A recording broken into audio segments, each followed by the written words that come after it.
Mesdames et messieurs, bonsoir. Merci de rester sur l'ORTM, l'Office de radio-télévision du Mali, l'ORTM, et que vous souhaite donc la bienvenue à cette édition de la nuit, une édition que nous ouvrons par la série d'audiences accordée ce samedi par le président du CNRDR à des personnalités, partis politiques. Nous commençons par cette audience accordée aujourd'hui à l'ambassadeur de France au Mali, Christian Rouillet, le président du Comité national de redressement de la démocratie et la restauration de l'autorité de l'État, le capitaine Amadou Aya Sanogo, a donc reçu en audience aujourd'hui l'ambassadeur de France au Mali, Christian Rouillet. Les entretiens qui se sont déroulés à Kati n'ont rien laissé filtrer. Voilà l'audience ce matin accordée donc par le président du Comité national de redressement de la démocratie et la restauration de l'autorité de l'État, le capitaine Amadou Aya Sanogo, à l'ambassadeur de France au Mali. Toujours au chapitre des audiences avec le président du Comité national pour le redressement de la démocratie et la restauration de l'État CNRDR, le capitaine Amadou Aya Sanogo était reçu successivement ce matin à Kati, l'archevêque de Bamako, le président de la Convention pour la démocratie, le progrès et la solidarité, ainsi que le président de l'Assemblée régionale de Kidal. Le capitaine Amadou Aya Sanogo a expliqué à ses hôtes du jour la raison du changement et les objectifs que le CNRDR s'est fixé pour que la paix revienne au Mali. C'est un reportage de Daouda Sidiki Diarra. L'archevêque de Bamako, accompagné des pasteurs, a été la première personnalité reçue par le président du CNRDR. Au menu des échanges, la restauration de la paix en vue de rassurer les populations. Le président Sanogo a tenu à nous rencontrer pour nous expliquer ce qui était arrivé et que nous suivons déjà sur les écrans. Nous allons aussi par sa volonté, en tout cas, de voir comment il veut gérer les choses à l'avenir afin que nous puissions sortir de cette situation extrêmement difficile. Pour notre part, nous avons exprimé, c'est vrai, à l'égard d'abord de toutes les victimes de cette situation. Nous avons manifesté notre solidarité, l'assurance de nos prières pour les défunts, un plan de rétablissement pour les malades, les personnes affectées, et certainement aussi une mobilisation de nos communautés en vue de leur manifester notre solidarité. Ce que nous souhaitons, c'est que dans la recherche de la solution à ces problèmes, il faut que la sagesse prévale et que malgré les situations difficiles dans lesquelles nous sommes aujourd'hui, chacun se laisse guider par l'esprit de Dieu que cette sagesse, afin que dans un dialogue où tout le monde aura à s'exprimer, nous puissions très vite sortir de cette situation-là. En début d'après-midi, c'était le tour du président de la Convention pour la démocratie, le progrès et la solidarité de rencontrer le capitaine Sanogo. Maître Mamadou Gakou est venu apporter le soutien de son regroupement politique aux nouvelles autorités. Notre entretien a porté sur les projets envisagés par le pouvoir, sur la situation des personnes détenues, sur les relations qui doivent s'établir de manière démocratique avec les forces vives, les partis politiques. Par conséquent, nous avons rencontré une oreille très attentive de la part du président capitaine Sanogo, qui nous a donné l'assurance que tous nos propos feront l'objet d'un traitement adéquat dans l'intérêt supérieur du peuple malien. Nous demandons donc à tous nos compatriotes d'avoir confiance au nouveau régime, de garder la sérénité nécessaire, de participer aux objectifs que se sont fixés les nouvelles autorités dans le sens du renforcement de la démocratie et du maintien de l'intégrité du territoire. Pour boucler la boucle de cette série d'audiences, le président du CNRDR s'est entretenu avec le président de l'Assemblée régionale de Kidal. J'ai eu un échange très fructueux avec lui, surtout dans le domaine, surtout ce qui concerne la situation dans la région de Kidal. On a fait un tour d'horizon de la situation de la région de Kidal, les solutions à envisager, les solutions immédiates et les solutions futures.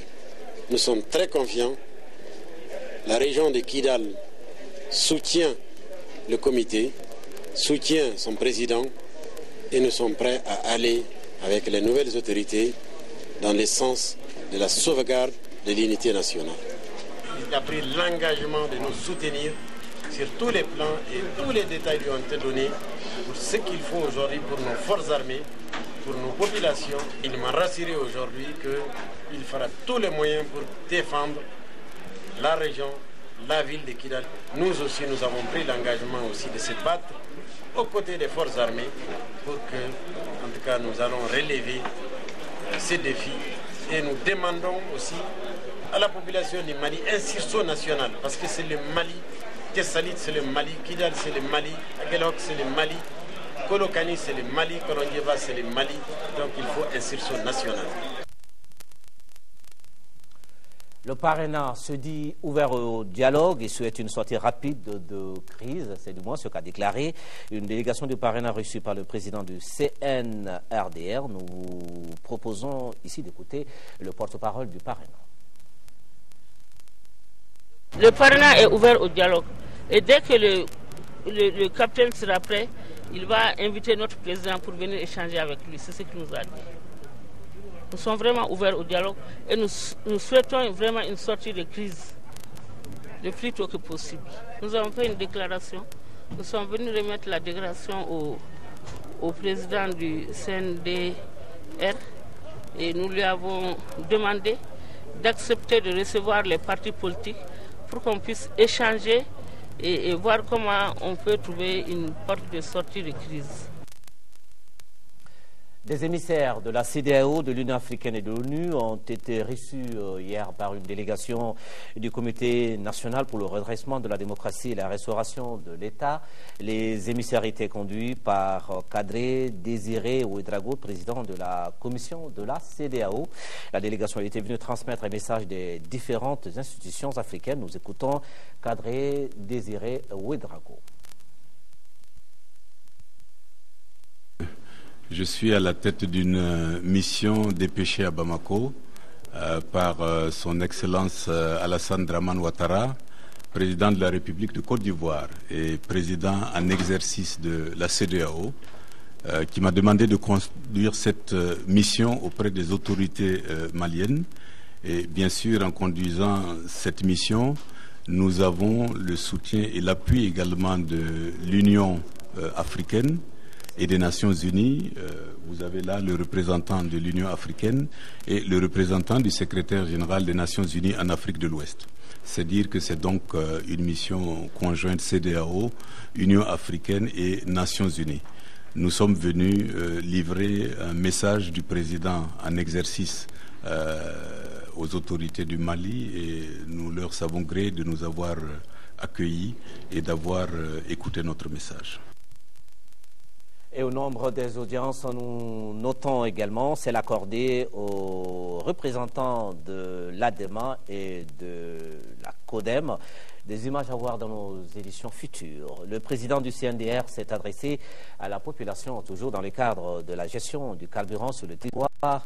Après les mouvements du mercredi, certains vandales se sont livrés à des actes répréhensibles à plusieurs niveaux donc pour rétablir l'ordre dans les secteurs du commerce et le trafic.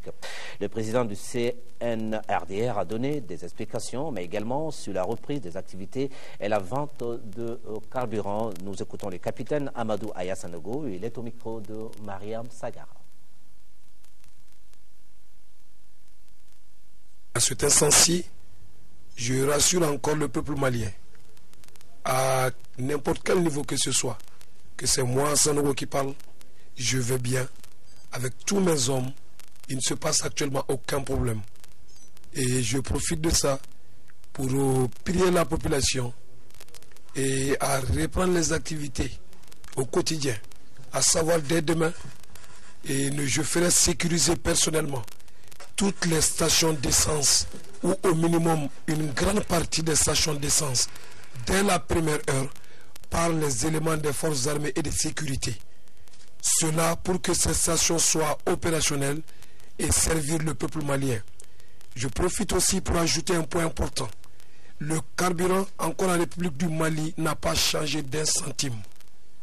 Les produits de première nécessité n'ont pas changé. J'ai appelé mon directeur de l'ADMEM tout de suite parce qu'on avait tenu quand même à l'écart l'hydrocarbure et certaines denrées alimentaires à la frontière. Et la raison était toute simple.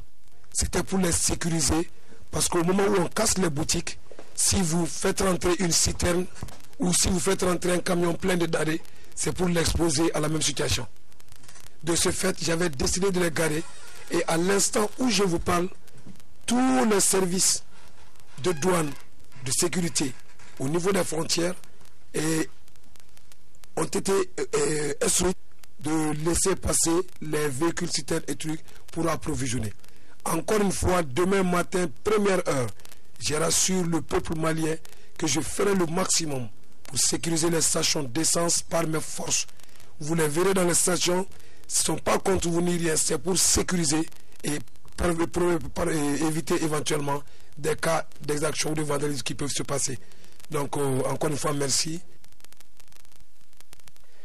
Et vous l'avez certainement constaté aujourd'hui, après 4 jours de ralenti de l'activité économique, la vie reprend petit à petit. L'approvisionnement en essence se fait sans problème, avec des éléments des forces de l'ordre qui veillent au bon fonctionnement. Pour en savoir plus, notre reporter Alpha Maïga a fait un tour en ville. Suivez.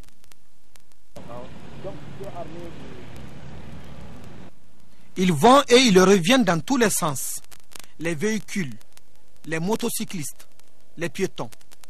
À côté, les vendeuses de légumes ici, de condiments là, les mécaniciens de l'autre côté. Ainsi, l'activité économique reprend après 4 jours de ralenti. Quant aux difficultés d'approvisionnement en carburant, depuis l'annonce du communiqué par le Comité national pour le redressement de la démocratie et la restauration de l'État sur l'ORTM, demandant la réouverture des stations-service, c'est pratiquement l'attroupement à tous ces niveaux. 50 000. C'est essence. Alors qu'est-ce que vous faites ici? Mais est-ce qu'il y a Galia? Mais est-ce qu'il bat? Vous êtes venu faire ici? Je suis venu pour m'approvisionner en carburant. Pour éviter certains problèmes, les forces de l'ordre veillent au grain. On est là pour maintenir l'ordre. Et comment cela se passe? Ça se passe très bien. Ça se passe très bien, comme vous le constatez. J'ai à dire à la population de venir prendre du carburant. Tout se passe très bien. Dans les stations, il n'y a aucun problème. La police, la gendarmerie, tous les corps, nous sommes là. Tout se passe très bien. Après le mouvement, nous avons appris que des gens s'adonnent à des pillages, ce qui n'est pas l'objectif recherché. Donc nous sommes pratiquement dans toutes les stations.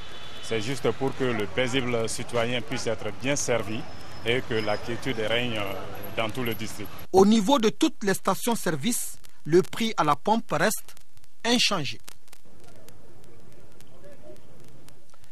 Maintenant, allons savoir les attentes des populations après le changement de régime. Doit-on faire confiance au nouveau régime? Suivez les avis des uns et des autres. C'est avec Alpha Maïga. J'attends du nouveau régime, c'est d'abord la paix sociale, la quiétude, la maîtrise des différents flux, parce qu'on a constaté que après les coups de force, il y a la surenchère. Donc, tout faire pour maîtriser la surenchère, premièrement. Deuxièmement, par expérience, je dirais, il faut tout mettre en œuvre pour ramener au plus tôt possible l'ordre constitutionnel, c'est-à-dire que le retour du pouvoir entre les mains des civils. Le nouveau régime, il vous inspire confiance? Pour le moment, oui.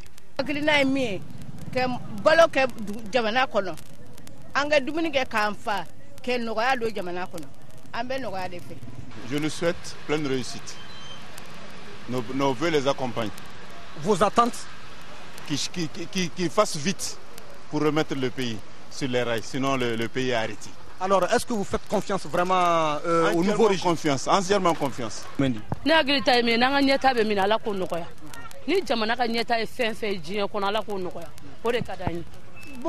moi je ne sais pas, ça a été une bonne chose peut-être.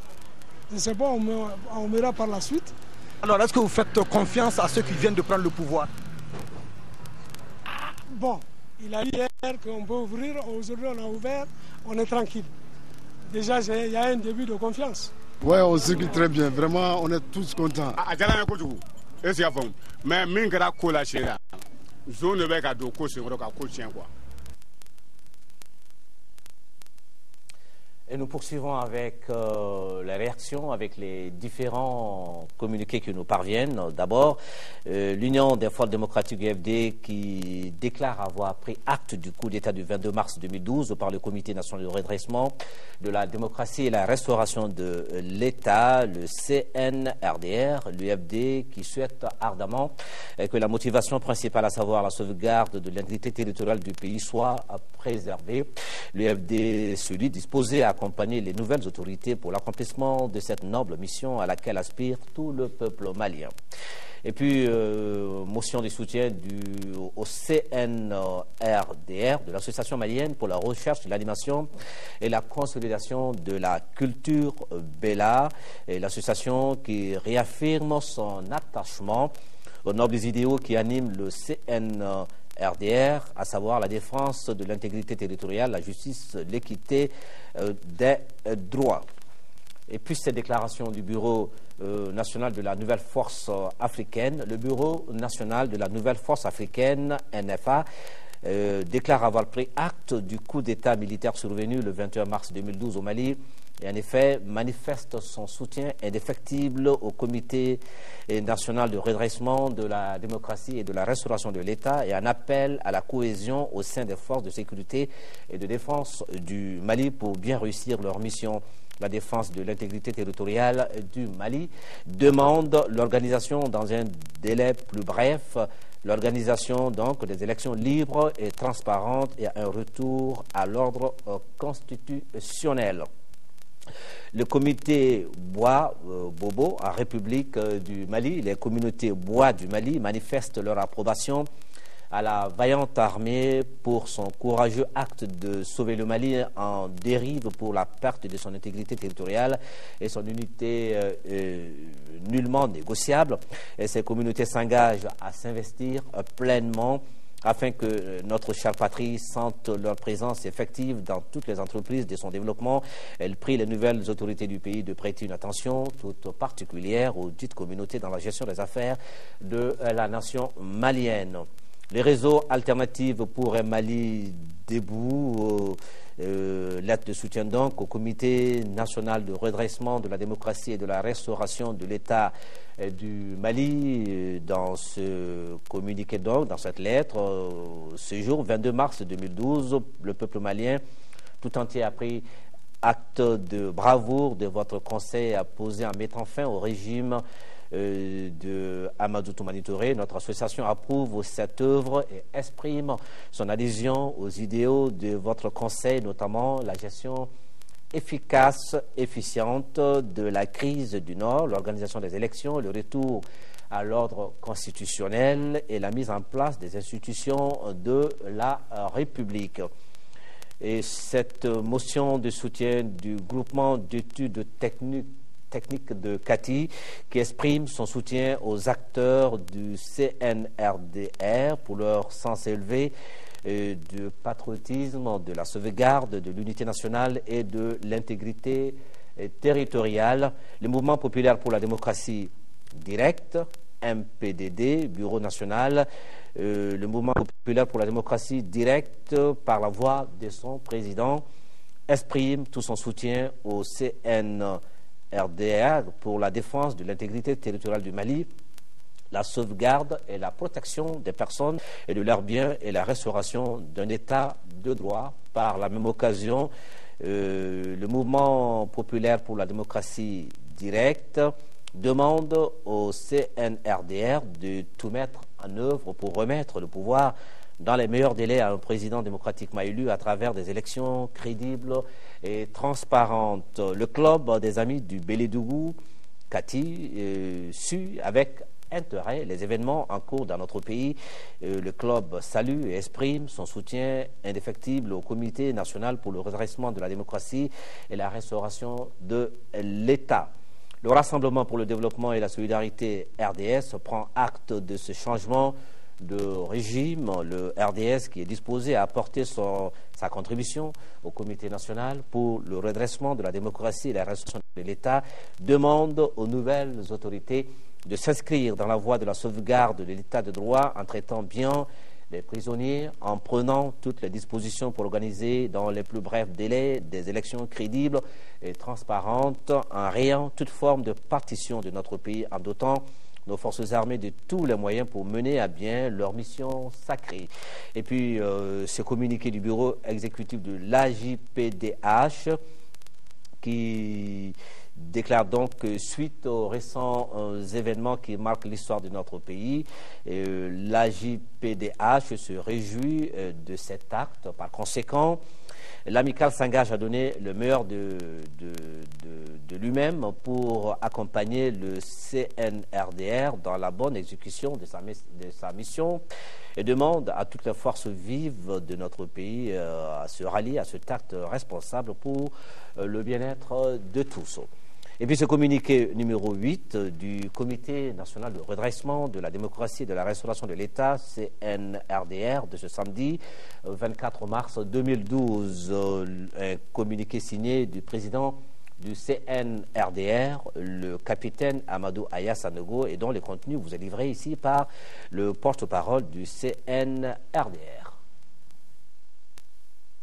Communiqué numéro 8.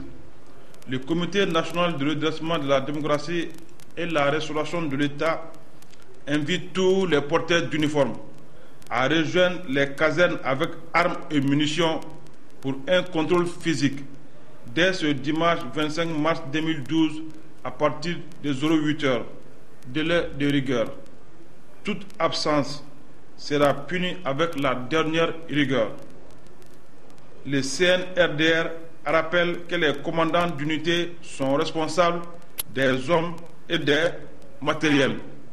Fait à Bamako le 23 mars 2012, président du CNRDR, signé le capitaine Amadou Sanogo. Cet autre communiqué, le numéro 9 du CNRDR de ce jour, 24 mars 2012, signé également du président du CNRDR, le capitaine Amadou Aya Sanogo. Voici la teneur avec le porte-parole du CNRDR, le lieutenant Amadou Konari. Communiqué numéro 9. Le Comité national de redressement de la démocratie et la restauration de l'État invite tous les détenteurs illégaux de véhicules de l'État et des particuliers de les remettre dans les plus brefs délais à l'autorité militaire la plus proche. Tout contrevenant à la présente mesure sera soumis aux sanctions en vigueur. Fait à Bamako le 24 mars 2012.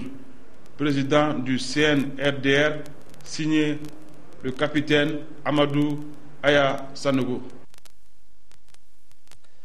Dans un communiqué que nous a fait parvenir, l'ambassadeur du Sénégal au Mali, Mankeur Ndiaye, informe la communauté sénégalaise vivant au Mali que le vote pour le deuxième tour de l'élection présidentielle pour les Sénégalais vivant au Mali se déroule bien demain, dimanche 25 mars 2012. Ce sera de 8h à 18h, conclut ce communiqué. Et puis, une page noire, l'ORTM et le cinéma malien qui sont en deuil. Le directeur des photos, journaliste et réalisateur, Abdrahman Somé, est décédé des suites d'une maladie. Ses obsèques se sont déroulées cet après-midi dans la grande famille Somé à Wolofobougou, au Beau-Libana. Ils étaient tous au rendez-vous, les parents, les amis, les cinéastes, les collègues de service et la notabilité du quartier, Fademba Keita, était présent pour Malactualité. La règle de 180 degrés, si on a pris là-bas, la caméra est là-bas. Si c'est ici, Abener. Âgé de 58 ans, Abdrahman Somé a été conduit cet après-midi à sa dernière demeure sise au cimetière de Hamdalaï. À la fois journaliste et réalisateur et directeur photo, Abdrahman Somé est mort à la tâche. Il sentit les malaises de la maladie qu'il a emporté en plein tournage de la série Les Rois de Ségou. Un des éléments influents à l'époque du Centre national de production cinématographique, actuel CNCM, M. Somé fut également directeur photo de la série Wallaha. C'est quelqu'un qui a travaillé toujours avec passion avec passion et amour. Et c'est quelqu'un, un perfectionniste, je veux dire.